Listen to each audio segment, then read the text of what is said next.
Good morning or good afternoon, everyone. Welcome to our webinar Strategic Exits, brought to you by North Star Strategic Partners. Before we jump in, let me quickly introduce who we are. So, at North Star, we're a team of business strategies who focus on one core mission: helping businesses increase profits and operate smarter. We ask the questions that don't always get asked, and we dig into the areas that aren't always obvious, but are often the most important.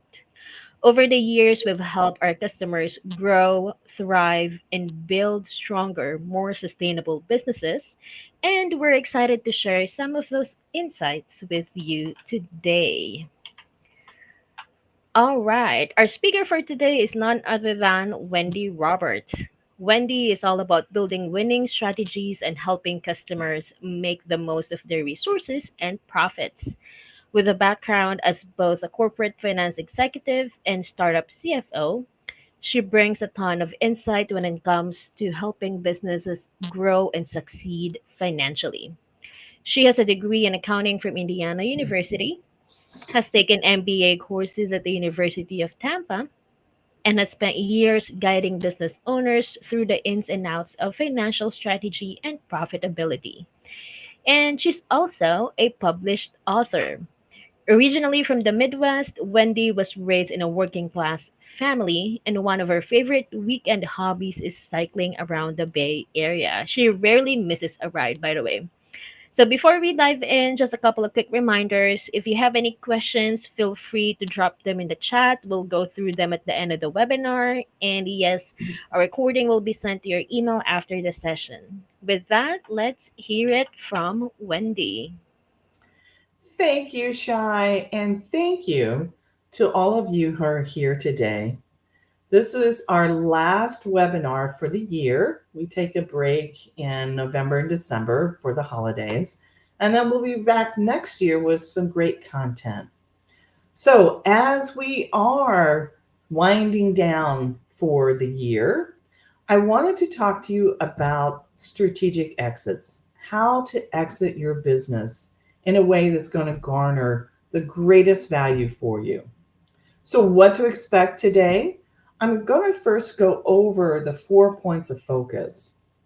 I'm going to tell you how those 4 points of focus actually work with you exiting your business. Then we're going to talk about some practical insights around the 4 points of focus, and then we'll get into some Q&A. Now, when we talk about writing your company's happy ever after, it's about how to exit your business, how to maximize the value of your business, and to successfully exit without any regrets, and what to do with that money afterwards.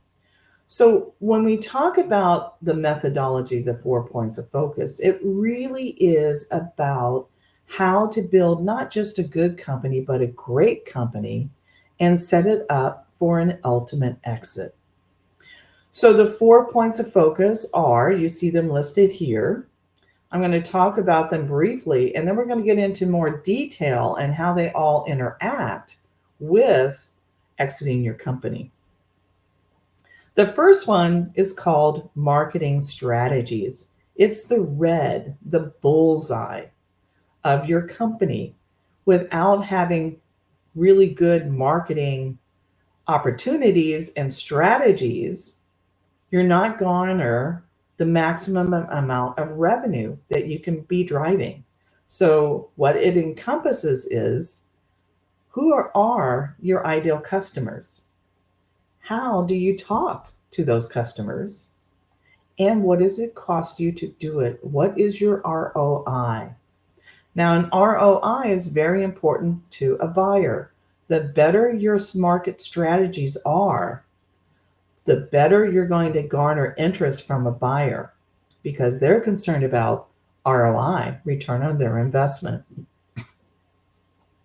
The second one is financial structure and growth. That's the green, meaning money. How well do you manage your cash flow? Do you understand where your money goes? Do you have it properly forecasted? Do you have the right business structure? Do you understand the current flow and how you can manage your company? All those key points are so important to a buyer because, again, they want to have that return on their investment. The third element is operational excellence. That's the orange, to optimize. Are your systems functioning the way they're supposed to at the full maximum so that you have the greatest amount of benefit from those tools you're using, which then helps drive the profits to the bottom line? Another aspect is standard operating procedures. Do you have flow charts for your business? Do you have written desk procedures? That's very important for a buyer because they want to know whether or not your business can run without you and how well, if, when you exit your business, how well that company is going to operate after you're no longer with the company. Very important. Again, it's all about buyers' return on their investment. And then the last one is the blue for people and team building. That's the trust. Do you have trust in your people? Do they know the mission of your business? Do they understand your vision, where you want to go? Are they committed at 100% or more? And also, a buyer wants to know, am I going to be able to retain these employees after you leave, or will they follow you? Again, it's all about ROI, return on that investment. Now, we all know that selling a business is not easy, and it takes years to be able to position yourself for maximum value. So, when we talk about what we're going to do about maximizing that value, we want to keep in our mind we want to create a company of value. Now, how do we do that? By implementing the 4 points of focus. When you implement the 4 points of focus and you're operating at that high level at each of the levers, each of the pillars, then you create a company that's profitable. So we look at profitability. Remember, I told you about the second pillar, financial structure and growth. Do you have consistent cash flow? That's very, very important for a buyer. Very important. In many cases, you'll hear a terminology called the working capital ratio. We use that a lot. We talk about that a lot in our other workshops. The working capital ratio measures how effective you are in managing your cash. Do you have enough current assets to cover your current liabilities? Big indicator. So consistent cash flow, very, very, very important. The second element of an organization of value is sustainability. Again, implementing these 4 points of focus creates the stability. So when I say stability, I'm talking about profits, sustained profits. A buyer is not going to be interested in your company if your revenue goes up, then it goes back down, then it goes back up, it goes back down. They're going to put a lesser value to your business. Whereas if you have a company that has consistent cash flow, consistent profits, time in and time out, you're going to be known as a cash cow. That's where that working capital ratio comes into play here, as well as your gross profit margin and your net profit margin. All of those come into play in sustainable profits. And a buyer wants to know if you have sustainable profits. Again, getting that return on that investment, you would be known as a cash cow. And then the last one, which is really important, is scalability. Is the business in a position to create opportunities for the new ownership? Can they expand and build on your accomplishments? Again, that will increase the amount of value for your business. So, if you think about what the organization can generate for you in terms of multiples, and that's the terminology that's used, the higher the multiple, the more money you're going to get. So, when you implement the 4 points of focus on a consistent basis at a level that is a high performing business, you create a company of value with profitability, sustainability, and scalability. Now that I've introduced the 4 points of focus and how those relate to exiting a business, let's talk about some ways to actually exit. So, the first one is called an initial public offering. So, what that means is that you actually would then go from a private company to a public company, and you would offer your shares on one of the, like the NASDAQ. Many business owners don't go this route. It's very few, and those are usually the ones that are VC funded or maybe private equity funded. The other way, which is more common, is a merger or an acquisition. Now, a merger would be, let's say, for example, you have two companies and you decide to create a joint venture. You would merge those two companies together to form one entity. In some cases, both companies would become a new entity, or one of the ones might survive or not the other, but it's a merging of two companies.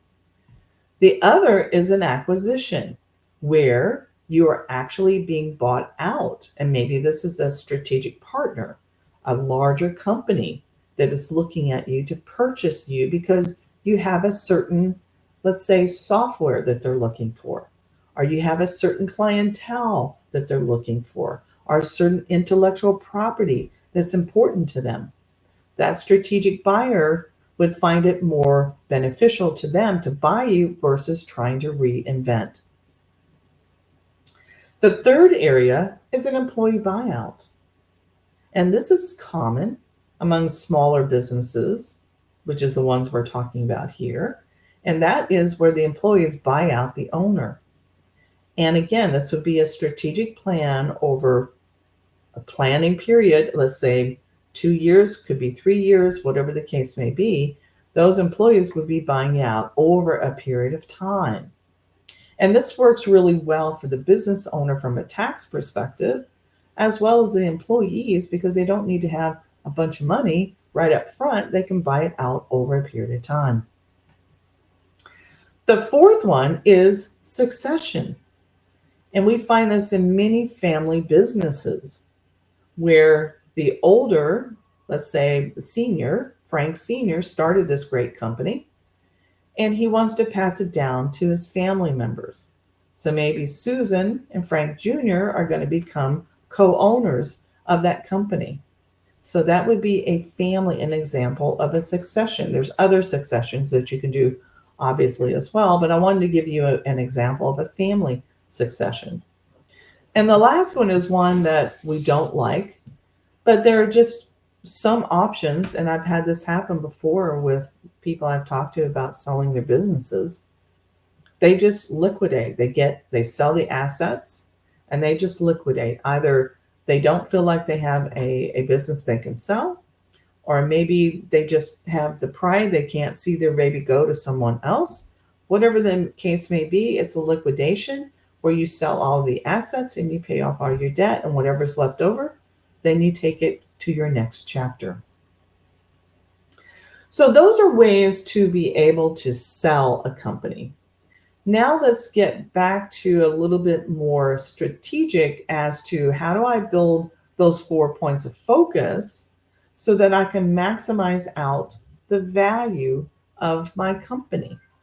Because the maximizing out the value of the company is really the end game here. This is what you want to do. This is like finding your Polaris or your North Star, because you've put a lot of time and money into this business. You want to be able to maximize out the value. So the first one, as we mentioned, is marketing strategies. That's the first point of focus. So how do we hone those marketing strategies? One way to get higher valuation is, as I mentioned before, is to have your marketing strategies dialed in. Having them dialed in, knowing where your numbers are, how you're spending your money, who your customers are, what you're having a customer list, all of those are important factors for a buyer. It gives you more credibility and can get you a higher valuation. Another one is increased customer recognition, what we call brand. So if you think about companies like Nike, or think about the Swish, right? Or other companies like Google or Meta, or even other companies that you may deal with right now in your area. Think about the brand recognition when you see their logo. If you automatically recognize it, then that has a certain value to a buyer. So, brand recognition, especially as you're operating in your particular area. Another way that we also attract buyers for your company is that you have a product or service that they really want. And they are likely to gain new customers by investing in you and buying your company. So very important to have a solid marketing plan in place that brings in new customers, nurtures your current customers, and then has the ability to measure results. When you have that, you've got a winning strategy. Now, some other things that you may want to do is you want to reduce your marketing cost by having that strategy in place. So you want to optimize. That goes to our third point of optimizing your operations, operational excellence, in that when you can reduce your marketing cost and still garner new customers, nurture those current customers, and be able to show those results is very attractive for a buyer, as well as the growth potential. As you look at your CAC, which your customer acquisition cost, make sure you understand that. Your customer lifetime value, make sure you understand that. Be able to present that to your buyer, because those two factors are very, very important to a buyer, because it tells them, again, what is the return on their investment? How much am I going to get on my ROI? Another thing you may want to measure is your market share in your industry or in your general area. What area you operate in, whatever industry that is, do you know your market share? And another thing that you might be able to capitalize on is offering complementary products or services. That might be an opportunity for you to be able to hone your marketing strategies so that you garner more new customers that eventually will be paying for your services or for your products. So let's go to the second point of focus, and how do we fine tune our financial structure? Again, to remind you, the second pillar, our foundation of the 4 points of focus, is your financial structure and growth. Now, how do we gain a higher valuation for financial structure and growth? Is having financial records. I cannot stress that more. This is especially important when you're going through due diligence with the buyer. The more credible your numbers, the more that they are able to tell the story of your company. And I say this a lot in various workshops that I talk about the story of your financial statements. They will tell the buyer where you have been, where you are currently, and what the future potential is for your business, because you can forecast out your business, let's say 2 or 3 years, based on your financial performance of the past. This is very important to a buyer. It should be very important to you as well, because your financial records, the cleaner they are, the more probability you're going to get a higher valuation. And also keep in mind that your financial records, as well as your tax return, is used to create the valuation of your business. So the better the records, the easier they are to follow, the higher the valuation, because you'll be able to garner support, and it will be a quicker sales process as you go through that due diligence, because you'll have more credibility, and the buyer can rely on what he or she is actually seeing. Another element that will, in addition to increasing the buyer confidence that I just mentioned, another element is that it will increase your negotiating power as a seller. So the better your records, the more power you're going to have in your negotiation. And then last, you want to be able to make sure that you reduce the risk for yourself, as well as get the confidence of risk reduction with the buyer. But if you enter into an arrangement where, let's say, you're selling an accounting practice, or you're selling a law firm, or any other, let's say, service-based business, could be mental health, could be a nurse practitioner practice, it could be a doctor's practice. You want to make sure that you don't have a terminology called clawback, or that they hold back a certain amount of money in escrow if things don't work out as you said they should. So that's kind of a clawback, or they call it a retention or holdback, whatever. You don't want that in your negotiations. You want that to be a smaller number. You don't want it to be a big number. So the higher you can place the reliance on your financial records, the smaller that number will be, and the more confidence the buyer will have for your records and how your business is actually operating. The third element is the operational excellence. And we've talked about this a little bit and how that relates to marketing. But if you can look at how marketing, the finance, the operations, and the people all interact back and forth, they have interrelationships where, again, operations affects marketing, operations affects your financials and your finance. Operations can affect the efficiency of your people.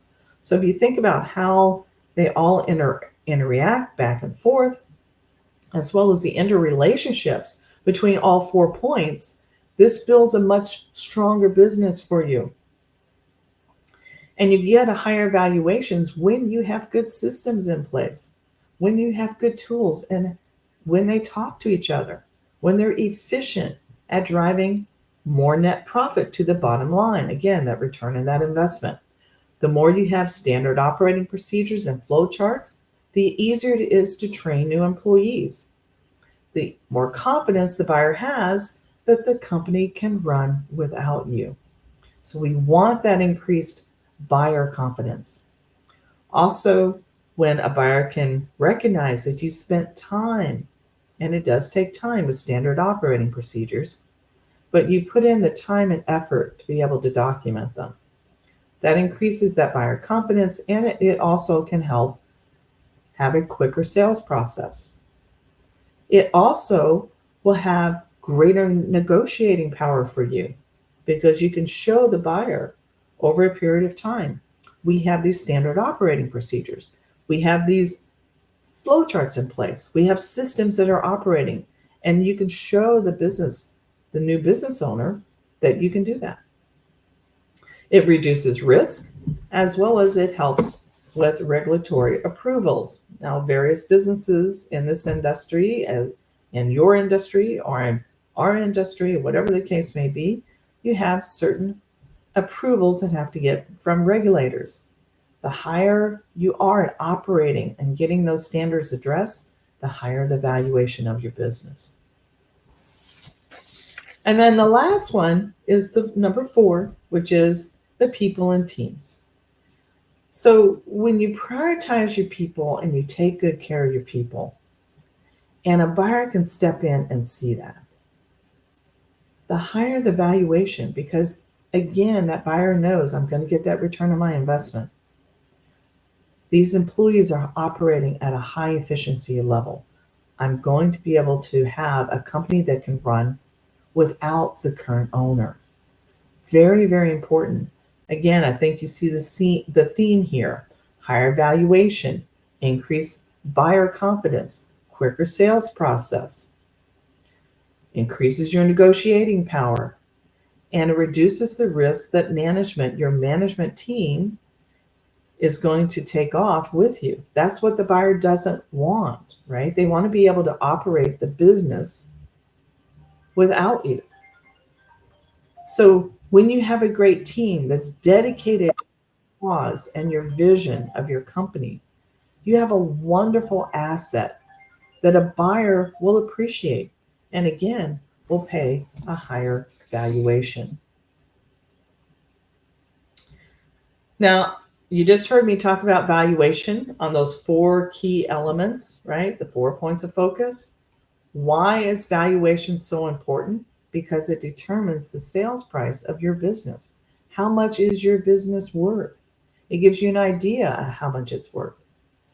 So when we understand the marketing strategies, the financial structure and growth, the operational excellence, and the people and team building, we then can take those numbers from the financial structure and growth pillar and be able to determine the value of a business. So there's different ways of determining. First one is market capitalization. These are usually public companies. I write about all of these types of valuations in the book, The Only Business Compass You Ever Need, that Shai talked about. It's available on Amazon if you want to go a little bit more in depth about how this is done. But the market capitalization is really about public companies to most extent. It's where there's a share price where you can identify a share price, and it's related to the number of outstanding shares. Another element is the book value. It's basically what the company is worth without the intellectual property or the customer list or the asset values, etc. It's basically assets minus the liability equals your capital or book value. That is not necessarily what your company is going to be worth, but it is a method to determine very quickly what you think you might, at a minimum, I'll just use that minimum, you might be able to garner. Another method is the discounted cash flows. So this is where you determine the present value of the future cash flows of the business. Now, this is highly calculating. There's a lot of math involved in this, but it is a good indicator of the value of your company. And then the last one is really around market. It's market driven. So it's what transactions have happened in the past that we could take and measure against your company. So think of this one as if you own a home and you want to put your home up for sale, and your realtor is going to go out and do market valuations on homes that have sold in your area that are like yours, are near like yours, and then make adjustments to come up to the price of what he or she thinks your home is worth. Same thing happens with companies. Same thing. So a little bit different process, but we go through and we look at market transactions and evaluate what do we think you might be able to garner. Now, of course, we use financial data. We look at, and there's 3 different ways of doing that with a valuation of a business. The first one is your assets. What are your assets worth? And maybe you're a software company with intellectual property that has substantial value to it. The second would be revenue. What is the revenue generated by your business? And then the third is the market transactions. So we take a look At all three of those, we assign a risk to them, and we work through the numbers based on the prior 3 years, let's say the current year, and then we might project out for the next 3 years in order to determine a valuation of your business. So let's talk about what is the right time to sell. And many business owners struggle with this. They struggle with it. And many of you maybe have not even thought about selling, but there's a reason why you're here. And it might be because in your mind, you know, at some point, I'm going to have to let this business go. And you may be saying, when's the right time? Now, it might be 5 years from now, might be 10 years from now, might be 20 years from now. But I can tell you, the better prepared you are, the more efficiently you run your business as if you were going to sell it tomorrow, the more you're going to increase the value of your business. So when is the right time to sell? Maybe it's you're looking at a strategic partner. And maybe that partner that you want to approach has a lot of cash on its balance sheet. And maybe you want to say, hey, I'd like for a possible acquisition of my company. So maybe it's that avenue. Another avenue might be lower interest rates. Right now, we don't have as low interest rates as what we've had in the past, but they're still in the single digits. So it should not preclude you from going and looking at selling your business right now just because the interest rates are not what they were, let's say, 2 or 3 years ago. And then a strong economic growth, right? Again, today, the economy is kind of wonky. I'll use that word. Many of us as business owners, we don't know whether to go right or left or path A, B, because there's so much uncertainty right now. But there still may be a time for you to sell and to capitalize on what you've built. And so maybe you need to think about from you personally, what is it that I want? Am I ready to exit? And maybe that's you ready to exit to a family member. And I would highly encourage, if that's the case, to look into estate planning and be able to make sure that you have all of your I's dotted, your T's crossed, make sure that you have the right tax planning strategy so that your family is not, encumbered by a massive tax debt. And maybe it's just like, I'm ready to sell. I'm ready to get out. I want to go to my next venture. Many startup entrepreneurs, they're just that. They're startups. And once a company becomes mature, they know that they want to go on to their next venture. And there's nothing wrong with that. You sell the company, whatever the end result is, your end game, and then you go on to your next adventure. And to me, that's intriguing. I love that idea of being able to sell a company once you've built up the value, you move on to the next one. So it's really up to you as to how you want to sell your company and when you want to sell your company. But I do want you to take into account the different types of buyers,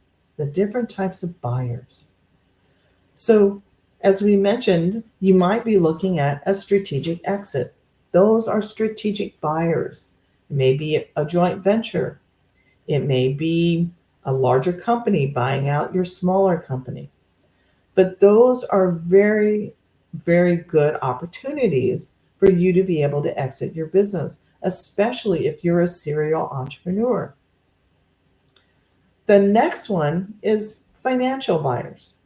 Now I'm going to put in this category venture capital, private equity, family foundations. Those might be financial buyers.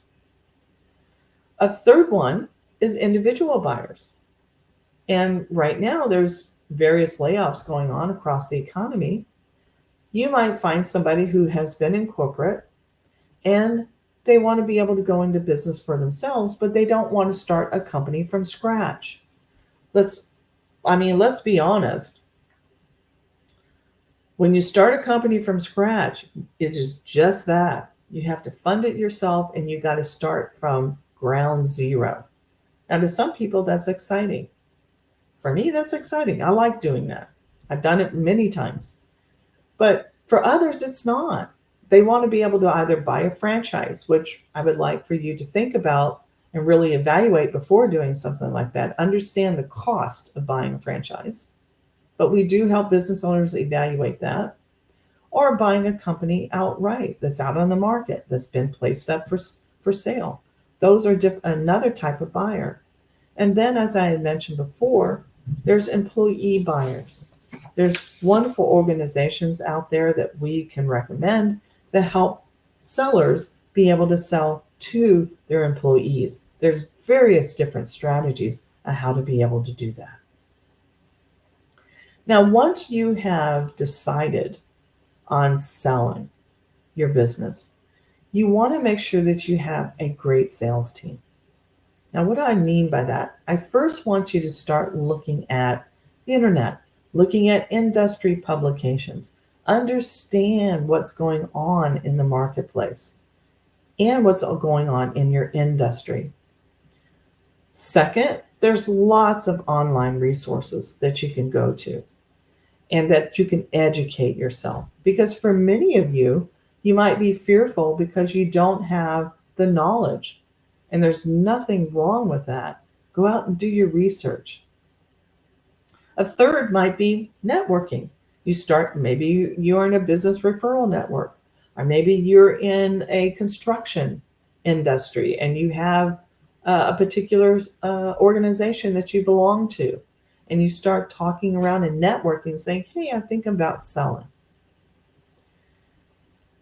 Understanding how the market works, educating yourself is super important when you decide how to build your team. So here's a couple of different opportunities or ways to think about how to build your team. First, you got yourself, then you've got your employees. And I would be very careful about who I talk to my employees about selling the company, just because you don't want them to leave before you actually execute the sale. So be careful about who you take into confidence.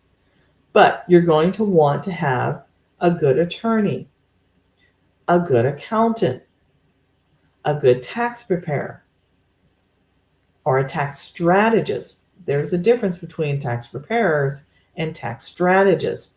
You want to find somebody who's going to be able to tell you what are the consequences of doing plan A versus plan B. Very important. Another is you want to talk to as someone who's in mergers and acquisitions, who's actually been there and help you go through that process. And then you want to create a good valuation. You want to know what your company is worth. So there's many players that we have that you want to be able to pull together. And if you have any question about that, I would love to be able to talk to you about it. We do as a consulting firm, we help you go through this process, help you understand it. And here is a very colorful disc. I love this. It is the process about selling a small business and what are the steps involved. As you can see, there are 12 steps. It's very elaborate here. But we first talk about what your goals are. So if you decide to work with us, we will ask you, what are your goals? What are you trying to accomplish? That will then help formulate the rest of the strategy, the tax that you need to look at. So when you decide to sell, the first thing that needs to happen is you need to have a valuation. You need to understand, what is my sales price? What am I going to ask for it? And you want to be able to have some solid information and solid numbers, because when a buyer does approach you, you want to say, this is how I came up with the number. You don't want to say, well, I guesstimated. You don't want to do that. That's going to hurt your credibility like incredible. So evaluation, a good solid valuation by a professional. That's the starting point. The next is we talk about due diligence. We start getting you ready for due diligence. And we talk about the tax strategies. what type of gain are you going to have? Perhaps you have a software company and you want to sell that company and it qualifies as a QSBS, which is a qualified small business stock. There's lots of tax advantages with that. Maybe we talk about a deferred sales trust, or maybe we talk about a charitable contribution trust.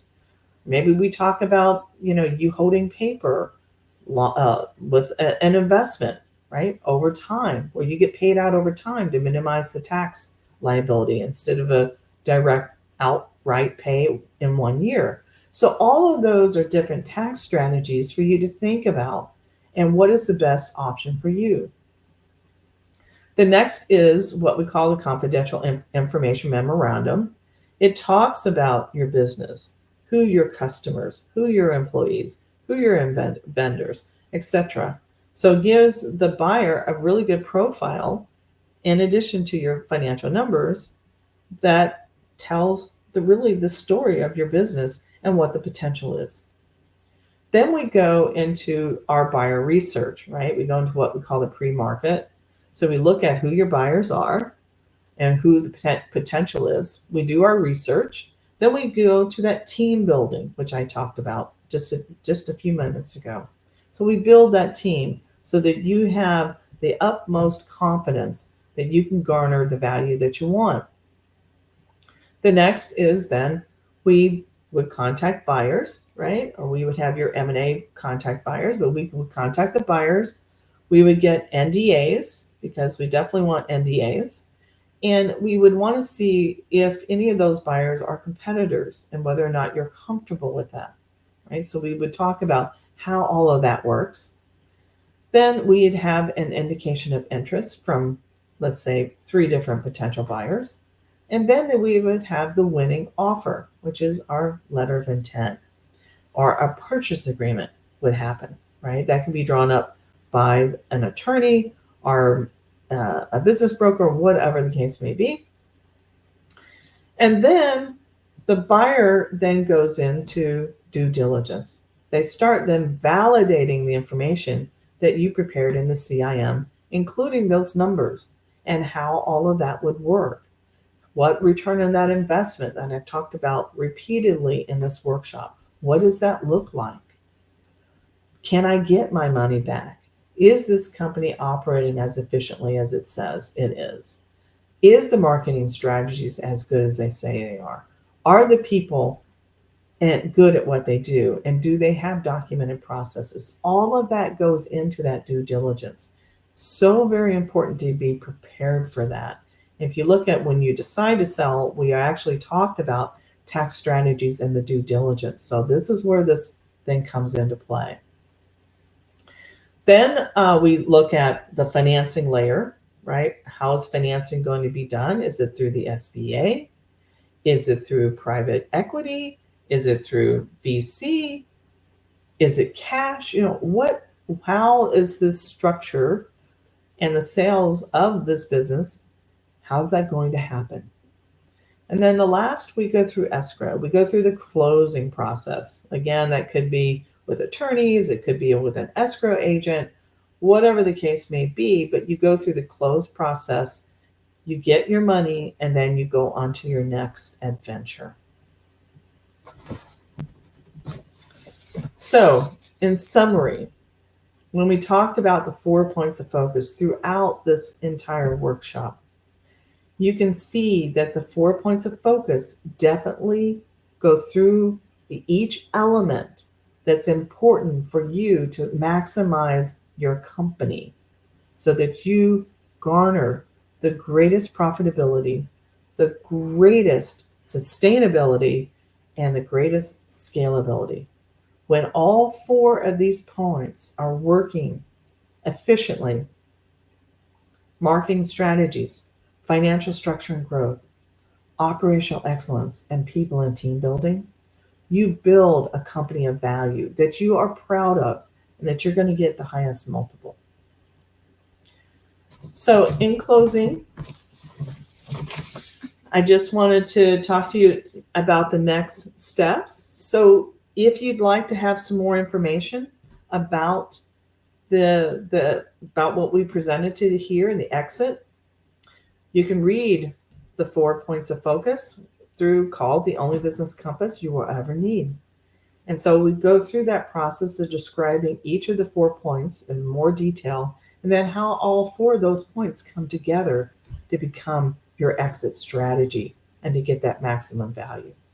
If you like what you heard today, you can reach out to us at info@northstar-sp.com, and we'd be more than happy to explore with you our services. Or if you feel like, I really would like to talk to you for free for 30 minutes, more than happy to do that. Especially if you're wondering, do I sell? Do I not sell? I don't really know what steps, what do I need to do? Let me help you. I'm always available for a free 30-minute call. So here's some of our services. Again, our 4 points of focus, we have that trademarked. It's a methodology that we use for every single customer we work with. We look at things like the operations of your business, help you elevate those, help you create financial futures, let's say, with flowcharts, with operations. We have a customized cash flow system that we use, as well as we offer on-demand CFO services. Uh, and I love to be able to help companies grow their business. We'll do an assessment of where you are on your key ratios. And then if you need to, we'll create a valuation for your business so you know where you stand. So I wanted to thank you for attending this workshop with us today. I know your time is very valuable, and I feel very blessed that you wanted to spend it with me today. If you want to connect with us, here's our office number, as well as I mentioned before, the info@northstar-sp.com. And that is also our website that you can go out and take a look. And if you have any questions, I will be more than happy to answer them right now. I think we got a few minutes. And Shai, did we have any questions that came in? Yes, Wendy. We have one very interesting question. What are the most common mistakes business owners make during the sale process that end up reducing their company's value or delaying the deal? Ooh, that's a really, really, really good one. I'm going to answer it in the case of I've seen transactions that go south because of one or two, couple of different things. Number one is that you were not forthcoming. There was something that you were not forthcoming about. Maybe it was a lien from a vendor or whatever the case may be. That comes out through due diligence. Buyers can get that information. It's one of them is a UCC1 filing.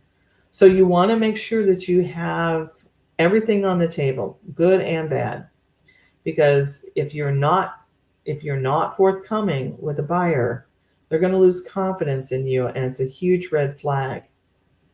And so even if it's uncomfortable, be comfortable being honest.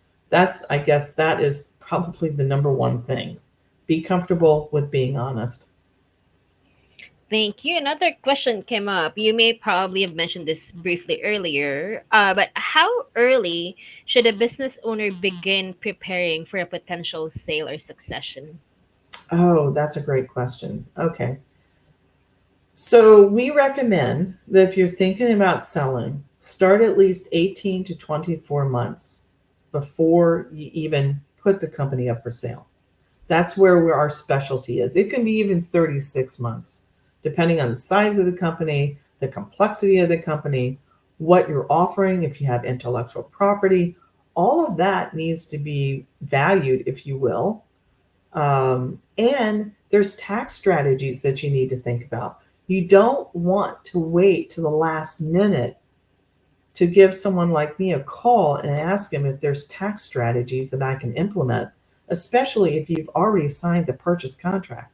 It's really a little too late at that time.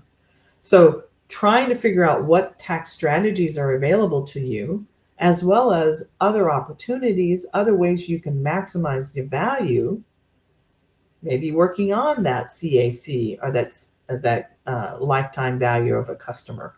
Those are important indicators to a buyer. Working on all of those ratios before you even put the company up for sale or approach a strategic partner will go a long way in maximizing your value. That was a great question, as well as the previous one. Two great questions. Thank you. That's awesome. Awesome. Questions are flowing in from the chat Okay. and from messages. Okay, another one. Would you recommend staying on after the sale for a period of time to transition to the new owner? That is a great question. And really, that's part of the negotiation process between you as the seller and the buyer, and that buyer's comfort level. And I also would say it's also about you personally, where your mindset is. For many business owners, it is important to stay on. And especially if your buyout is, I would say, coupled with the purchase contract, where you're, again, I remember that retention amount that I was talking to you about, or what they call a clawback. If that's tied to profits, you may want to stay on to maximize out the value that you're getting, right? The dollars that you're getting. Because if the company doesn't perform the way you told them you were going to it was going to perform, then that could then go into the amount of money that you receive in total. So you might want to think about staying on 24 months, perhaps maybe 12 months. SBA, and also, for funding purposes, the SBA actually likes to see the business owner staying on for a period of time. Usually that's 12 months. Awesome. Thank you. Do we have one more question? What factors most influence how a buyer values the company during negotiations? What factor? What one factor? Yeah. Okay, I got one word. Cash. Cash flow. Remember, I talked about through this whole time return on the investment. That is what the buyer wants to know. Whether it's a strategic partnership, strategic buyout, an individual buyer, a financial buyer, even employees, they want to know how much cash is going to be generated by this business. What's the cash flow? And remember, cash is king. The more cash that the company is going to be able to generate, the higher the valuation of the company. One Awesome. word, cash. Awesome. Thank you. Those are our questions for today. For any other questions, we'll set up a 30-minute free consultation with Wendy. Awesome. Perfect. All right. Thank you so much again. I am blessed to be able to share this information with you. I get to do this every single day. It is my hope that you've taken away some great nuggets here that you can then implement in your business, think about selling, etc. If there's anything we can do for you through North Star Strategic Partners, more than happy to help you through this process. Thank you, and we hope you have a wonderful day.